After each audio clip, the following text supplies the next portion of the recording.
Story time. So sometime ago, I lost my voice, but it is the new year and I made a resolution to stay consistent with my posting. And with my voice having been much, much worse a few days leading up to this, with it just now starting to get better, I wanted to take advantage of this opportunity and actually film a video and stick to my New Year's resolution to be consistent with my posting. So here we are. Story motherfucking time. Just bear with me, okay? We might make this a shorter story time, but I'm gonna get my story out. All right? First and foremost, thank you for your patience. Let's start this story. So sometime ago, for the third motherfucking time, I was working in home health, and I don't want to say that I was new to it. What I will say is at this time, I wasn't working in home health full time. It was sporadic. So even though I was working in home health for about 3 or 4 years at the time, it was in a very sporadic fashion. Like it wasn't consistent. So I would still call myself new to it, you know, with all of the factors coming into play. All that being said, I am familiar with the ups and downs. And when I say ups and downs, I mean like personalities, you know, like the types of homes that you enter into, all different kinds. You have no idea what you're walking into. And that's precisely the reason why I did it sporadically. I'm just saying, everybody has their preference. And nursing is a profession that allows you to have your preference. It's got its ups and it's got its downs. So I was called pretty last minute to go and do what's called a PICC line dressing change. A PICC line is a peripherally inserted central catheter, and essentially that's a long catheter that goes directly into one of the chambers of the heart. That is the reason why dressing changes are so incredibly important. The purpose of the dressing change is to completely avoid and prevent an infection, because if there is an infection, it's going straight to the heart, and we need to avoid that. So dressing changes need to be done every 7 days to re-sterilize the skin surrounding where that PICC line was inserted. So I called the patient beforehand, and we're going to call his wife Karen, and we'll call the patient Jeremy. Okay? Karen answers the phone, but obviously I don't know these people. And this is one of those agencies that are incredibly strict about certain things and don't really give a shit about other things. One of the things that they're really strict about is that you confirm over the phone and you use an app to call. You do not use your own personal phone. You use the app, and when they answer, you're supposed to say, "This is a recorded line. This is so-and-so calling from this agency." It was like top tier. And I gotta be honest, even though I'm accepting that I was new to it, excuse me, several years later, I still have not experienced anything like that with any of the other agencies that I've worked for. I have used apps, apps where people are able to call and leave messages, and the supervisor has access to those messages, but not where, you know, you use the app and the line is recorded and you have to notify them that the line is recorded. Anyways, all that being said, I was trying to cover my ass. And I said, I have to ask whom I'm speaking with, because the patient does provide a list of family members that we are allowed to convey information to.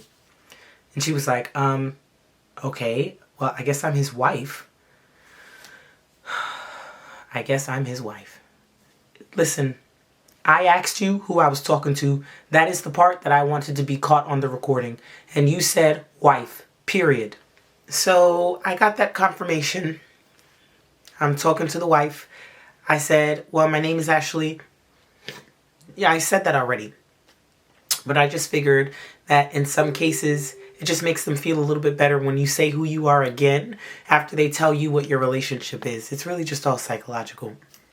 I'm just trying to make her comfortable because she already obviously has an attitude. So I said, my name is Ashley and I am the nurse working with, and she cuts me off and she was like, well, they said you'd be here at 12. Are you going to be here in like 2 minutes? It was 11:45.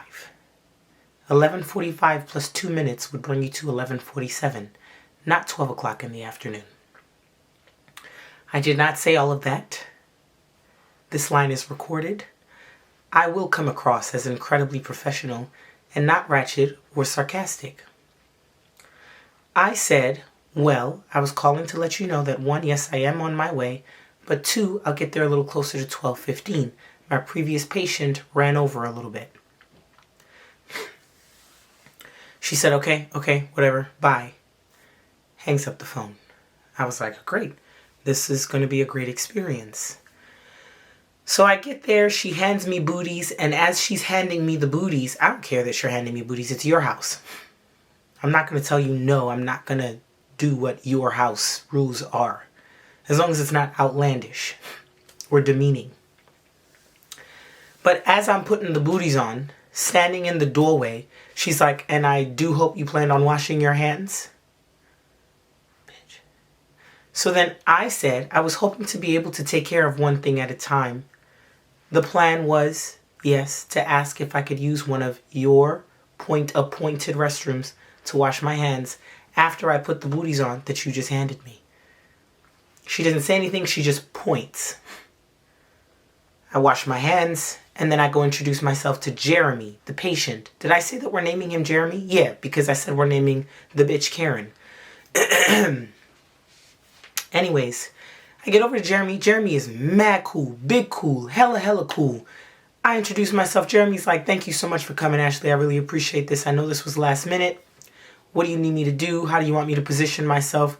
Just, his initial impression significantly more pleasant than Karen's. So I was like, oh, don't even worry about it. I'll just set this pillow right here. We're going to go ahead and get this party started. So I have already washed my hands. We're about to get the process going.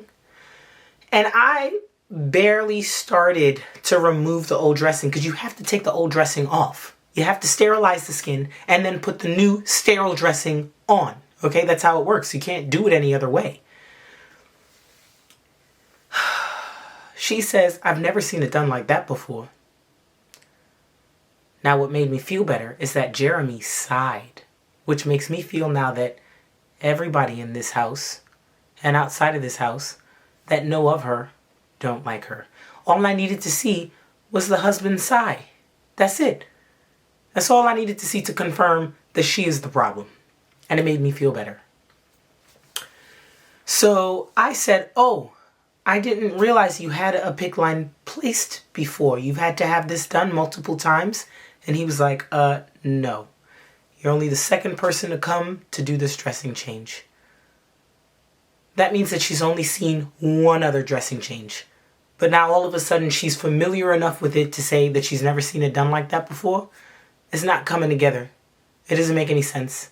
All that's coming together actually is that she's choosing to be a bitch. So then, I don't say anything. After Jeremy confirms that she actually doesn't know what the F she's talking about, I don't say anything. I just proceed with what I'm doing.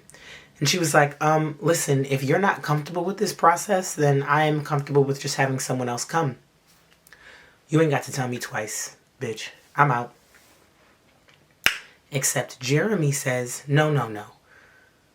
Ashley, you've come this far. I don't want this to be a waste of our time. And quite frankly, I'm not interested in getting an infection. If you could please just continue doing the dressing change the way you know how, I'd appreciate it. I'm telling y'all, Jeremy, mad cool. Mad cool. I stayed for Jeremy. She huffs, rolls her eyes, and slams herself down on the couch like a 3-year-old who was told that they couldn't have a cookie before dinner. So after her little pity party, after her pity party of silence in the corner, she sits back up and stares at me. I'm not paying her any attention, and I've already made up my mind that if she says anything to me, I'm not going to respond. I'm just going to address Jeremy. I'm not here for her. I'm not here for her. She gonna say, you see what I'm saying? Like, the other girl didn't do that. She didn't do that, Jeremy. You know she didn't do that. And then she gets up and like paces, talking about how uncomfortable she is. And it's almost guaranteed that I'm going to cause an infection. And then she starts coming towards me. Jeremy, even though he took a stance before, was like, Karen, what are you doing? So then I said, with a little bit more bass, you need to back up.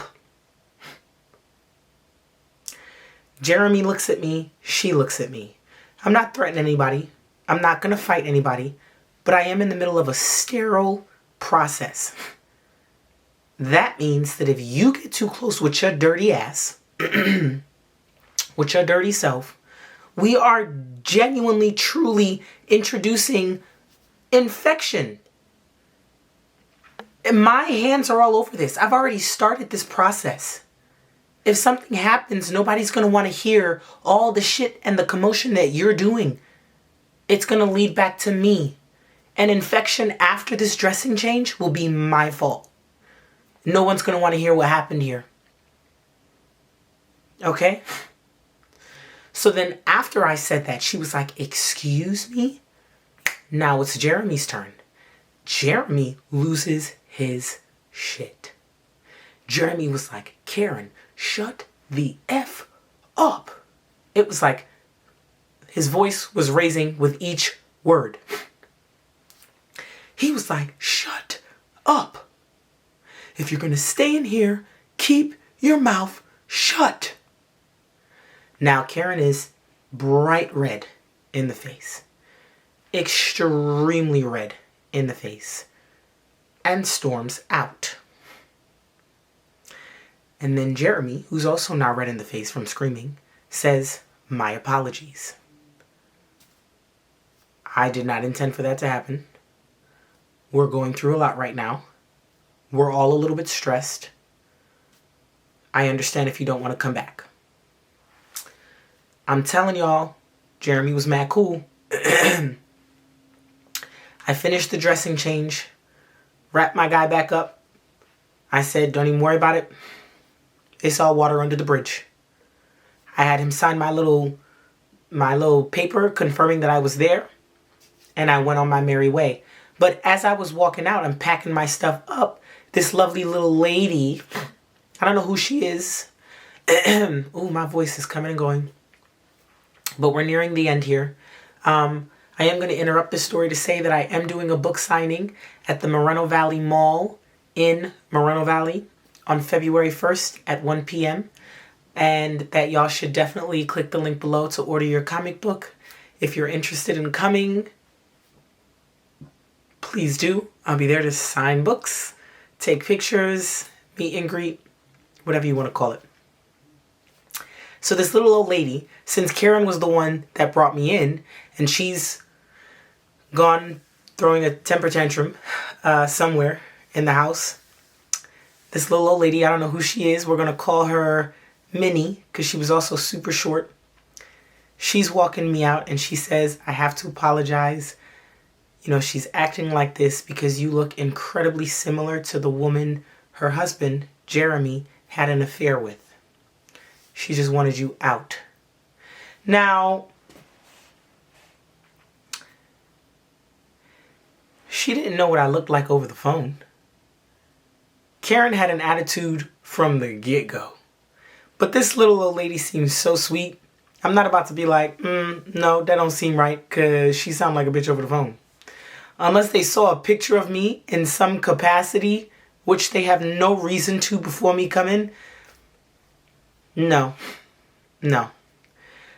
Whatever's going on here, I'm getting that she's done this to multiple other nurses and they need to find something to say to excuse her behavior. I just accepted it. I've never gone back. I just want to remind y'all to take a look at my website because I also have merch. And I'm super, super excited about the release of my comic book. Anywho, experiences like this definitely do teach me quite a bit. One, it has stripped me of the naivety where healthcare is concerned. And it brings me to another point that I will discuss in one of my podcast episodes. Crazy shit happens in healthcare on a consistent basis. For example, this Caucasian nurse deliberately breaking the bones of every African American child she cares for. That will be a podcast topic, but that all by itself is just an example of how healthcare is an insane place. I'm not trying to be funny. Weird things happen all the time. Unbelievable things take place in healthcare. And when I tell you the most treacherous and most devastating things have, unfortunately, had to teach me a lot about building a spine, a backbone, gaining strength to push forth. On that pretty sad note, thanks guys again for your patience. I hope that this video wasn't too unbearable with my voice. And don't forget to click that link, check out my website, and consider joining your girl at her book signing. I'm your girl. Thanks guys.